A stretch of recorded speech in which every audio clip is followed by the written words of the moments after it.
Biasanya sih pedoman dan pelaksanaan CPNS itu tidak jauh beda dari tahun-tahun sebelumnya. Nah, sekarang kita harus bertolak belakang supaya kita tahu ke depannya tahun 2003 ini bakal mengarah kemana. Kita akan membahas secara komprehensif CPNS Kejaksaan tahun 2021 dan roadmap serta eksekusi dari pemerintah. Sesuai gak ya target dari pemerintah itu? Daripada penasaran, yuk mari kita bahas.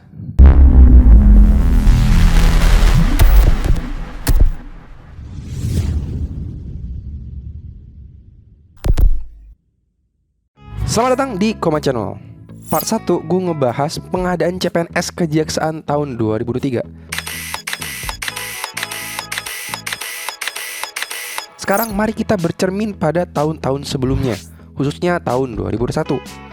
Udah lama banget CPNS gak ada, terakhir tuh tahun 2001. Sekarang sih katanya jumlah formasi CPNS Kejaksaan ada 8.095. Ini sus gede banget loh.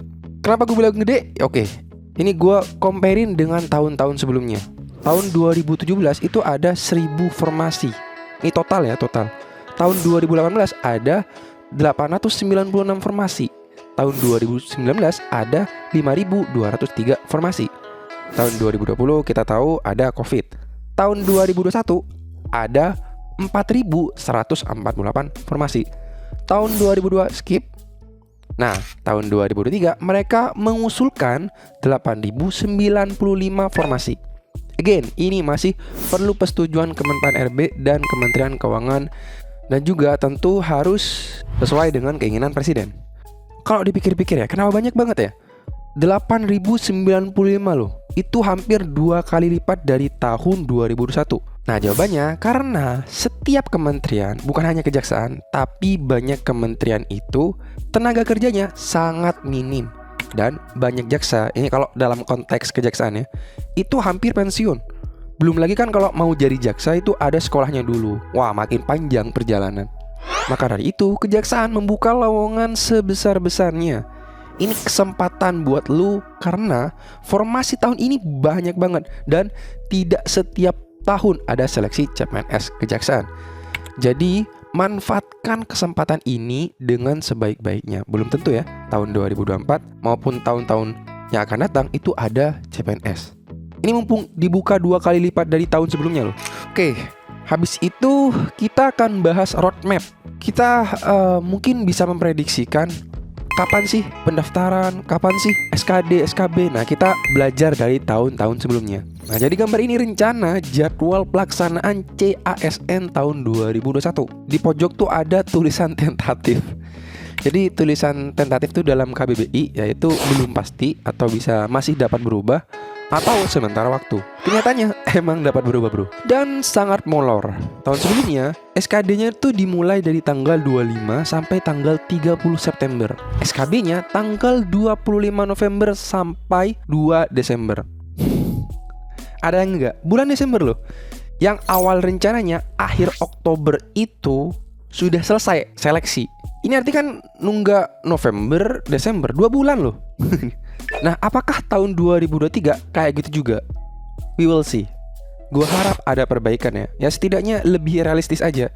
Menpan RB Abdullah Azwar Anas menegaskan pemerintah akan membuka 1.030.751 formasi calon aparatur sipil negara dan pegawai pemerintah dengan perjanjian kerja atau P3K pada September 2023 mendatang. Ya, lebih lanjut dirinya juga menjelaskan saat ini pihaknya tengah menyiapkan tahap-tahap penyelenggaraan seleksi baik untuk pegawai negeri sipil maupun untuk P3K.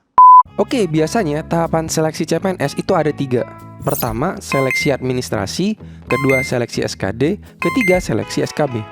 Habis itu pengumuman. Dan nah, untuk seleksi administrasi ini banyak yang gagal bos. Ada sebanyak 740.668 pelamar CPNS tahun 2021. Gila, itu orang loh. Umat-umat Deadwood. Gue gak kebayang misal udah gue nantiin ya CPNS 2 tahun lamanya. Gue udah belajar siang malam, latihan SKB sekeras-kerasnya, terus gegara hal sepele bisa menggugurkan keinginan gue. Pasti jelek tuh. Biro Humas BKN bilang paling banyak ya dokumen yang diupload tidak sesuai dengan yang dipersyaratkan. Ini Bapak Paryono kepada kompas.com. Bahkan ya ada yang tidak lolos cuman karena materai bos. Nih, pelamar CPNS 2021 gugur gara-gara materai. Ternyata ini kesalahan fatal yang sering dilakukan loh ya. Nah, kenapa ini terjadi? Ini unik nih. Jadi karena pendaftarannya tuh online semua, mereka mengakali dokumen pendaftarannya dengan mengambil foto materai yang ada di internet. Zaman makin canggih, ketahuan materainya itu bohongan. Mereka tidak membeli, habis itu menandatangani, mereka hanya ambil dari internet, habis itu dicantumkan ke formulir administrasi. Ya elah bos, cuman 10.000 doang anjing. Lu gak modal apa? Lu tuh bakal dapat gaji berjuta-juta, pensiun udah dijamin negara. Walaupun ada krisis kayak corona tuh, lu tetap dibayar sama negara. Aman hidup lu, tenang, damai. Masa lu gak mau modal sih bre? Mikir dikit apa? Jadi perhatikan tiap detail dokumennya. Plus harus modal lah, harus usaha juga. Kedua, seleksi SKD. Ini sentak pakai sistem CAT. Ada 3 subtes, ada tes wawasan kebangsaan atau TWK, ada tes intelijensia umum TIU, dan ada tes karakteristik pribadi atau TKP. Nah, di video selanjutnya gue bakal bahas lebih mendalam masalah SKD ini. Ini bukan soalnya, tapi apa sih yang harus diperbaiki dari SKD? Serius, ini seru. Kenapa? Karena gue bakalan mengkritik pemerintah. Mungkin bukan mengkritik ya, lebih ke kasih saran ke pemerintah bagaimana supaya seleksi SKD itu soalnya ideal. Lebih tepatnya, saran ke Badan Kepegawaian Negara atau BKN.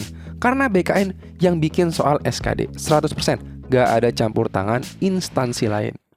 Nah, gue bakal mengkritik disertai bukti-bukti konkret yang mungkin menyadarkan lo semua kalau SKD tuh punya kelemahan.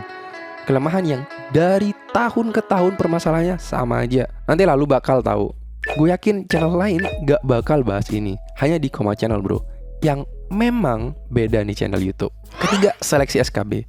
Nah, kalau SKB kejaksaan tuh bagus menurut gua karena sesuai dengan formasi yang dibutuhkan dan berkembang loh cara seleksinya. Dulu cuman pakai komputer, wawancara, tes kesehatan juga. Dan sekarang ada tes mengemudi, SMAPTA, tes bela diri. Ya, tergantung dari formasi apa yang di-apply.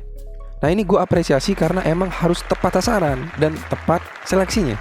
Dan lu harus tahu juga sih. Jadi mulai dari sekarang lu siapin jauh-jauh biar nanti gak kaget kalau seleksi SKB. Ya mungkin cukup itu saja lah ya. Gua harap lu lulus dengan mudah sesuai dengan kemampuan lu. Cobalah komen bilang amin gitu yang niat banget buat lolos, atau lu boleh komen apa target lu di bawah kolom komentar. Siapa tahu ada orang yang baca dan jadi kenyataan. Secara perkataan kan adalah doa. Lu juga boleh request apapun yang lu mau. Bang, bahas gaji bang, atau bang, bahas penempatan, atau apapun itu. Boleh, terserah lu. Silahkan komen di bawah aja kalau menarik, dan gue tahu bakal gue bahas di video selanjutnya. Udah segitu aja dari gue.